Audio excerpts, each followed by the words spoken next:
El presente minicurso es una introducción práctica al filtraje de sensores aplicado a sistemas de control en general y particularmente a la robótica.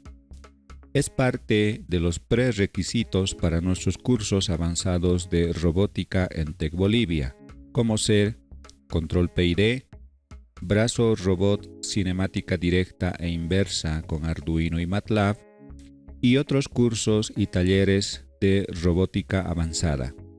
Este material se presentará en 3 partes.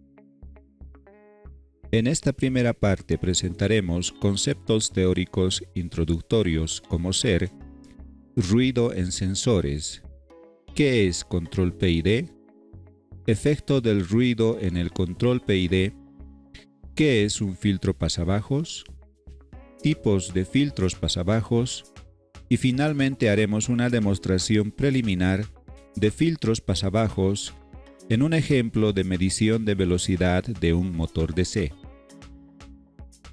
En la segunda parte de este minicurso discutiremos en detalle acerca de los filtros pasabajos FIR e IIR y su implementación práctica en código de lenguaje C para la placa Arduino.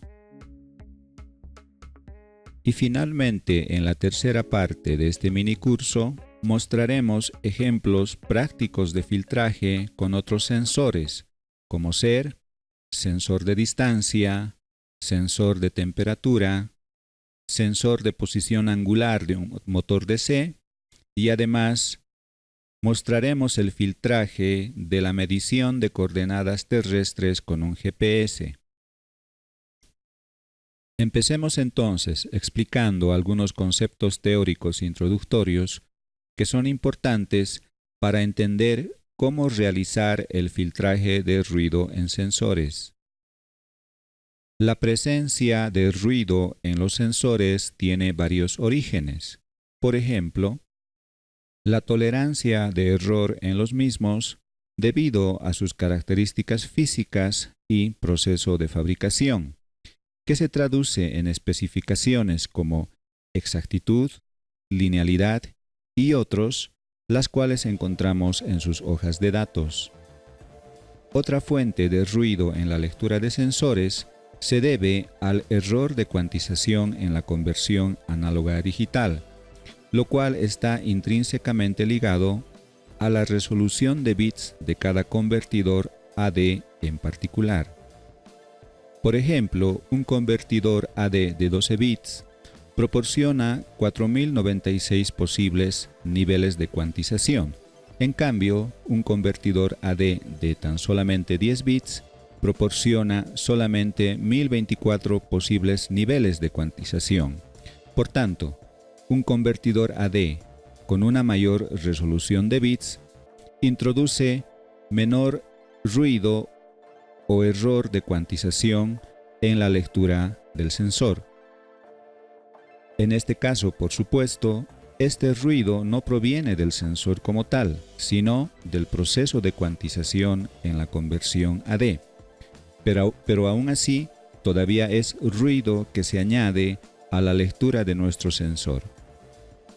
Otras causas de la presencia de ruido en los sensores son también el ruido electromagnético inducido, es decir, la interferencia electromagnética inducida por otros dispositivos eléctricos y electrónicos cercanos al sensor.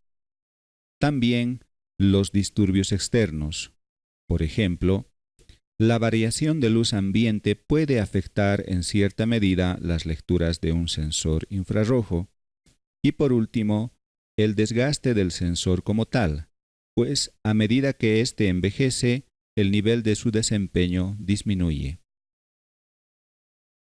A continuación, vamos a profundizar en más detalle acerca de los 2 primeros orígenes del ruido en los sensores que habíamos mencionado, es decir, la tolerancia de error del sensor y el ruido de cuantización en la conversión AD.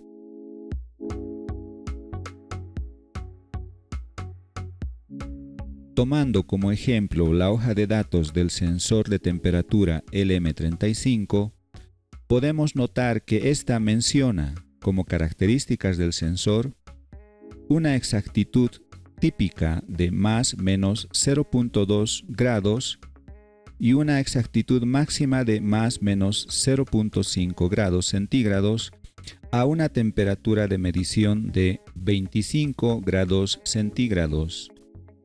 La hoja de datos también nos muestra que la exactitud típica del sensor disminuye a más menos 0.4 grados centígrados y la máxima a más menos 1 grado centígrado cuando el sensor opera cerca de sus límites máximos y mínimos de lectura.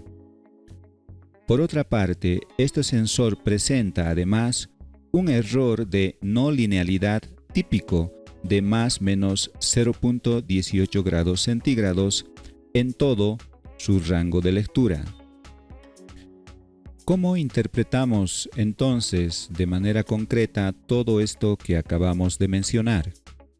Significa, por ejemplo, que si medimos 25 grados centígrados con este sensor, nuestra lectura puede variar entre 24.8 y 25.2 grados centígrados, es decir, en un margen de error de 0.4 grados centígrados.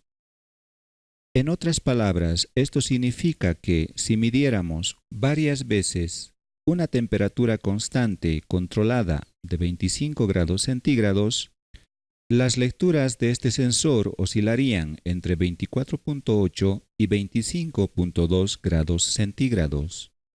Peor aún, el fabricante nos asegura que esta exactitud típica de más menos 0.2 puede bajar hasta más menos 0.5 grados centígrados en condiciones menos ideales, lo cual empeora nuestro rango de error hasta 1 grado centígrado.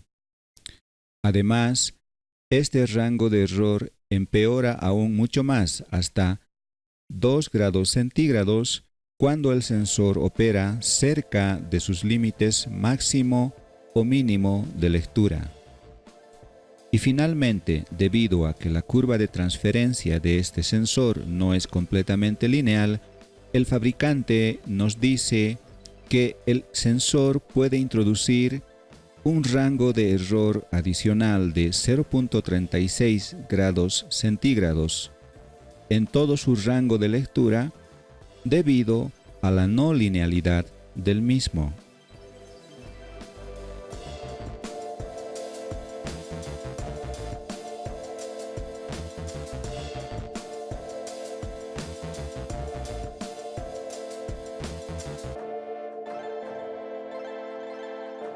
Analicemos ahora el caso de otro tipo de sensor, un receptor GPS muy conocido.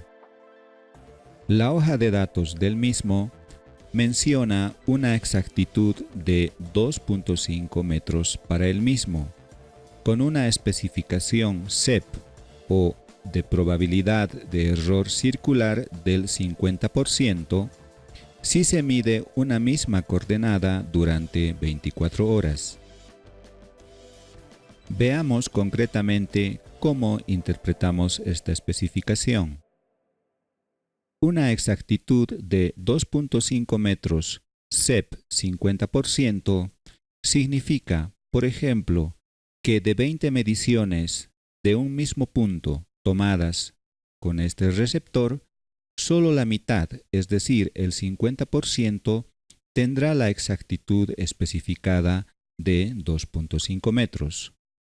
El resto de las mediciones pueden estar mucho más alejadas, por ejemplo, al doble o incluso al triple de este radio especificado.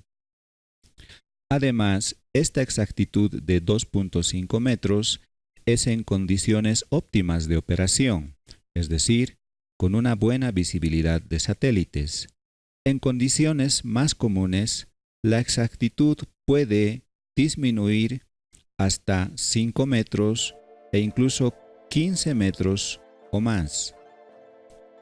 A esta dispersión, entre comillas, de las lecturas de un receptor GPS se le considera ruido, el cual idealmente debe ser filtrado si la exactitud de las coordenadas medidas es de crucial importancia para nuestra aplicación.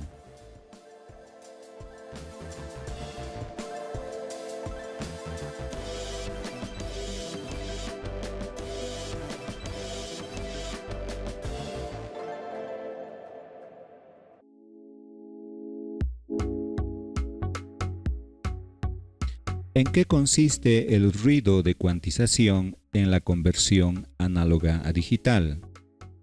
Para explicarlo, usemos como ejemplo un convertidor AD ficticio de tan solamente 2 bits de resolución. En un convertidor de 2 bits de resolución tenemos tan solamente 4 niveles de cuantización posibles. Esto significa que los valores analógicos intermedios en la onda de entrada deben redondearse al nivel más cercano, lo cual ocasiona que la onda resultante cuantizada no sea exactamente igual a la onda de entrada original. La diferencia entre ambas es la distorsión resultante del proceso de cuantización, conocida como ruido de cuantización. Por otra parte, en un convertidor AD de 3 bits, los niveles de cuantización posibles son 8.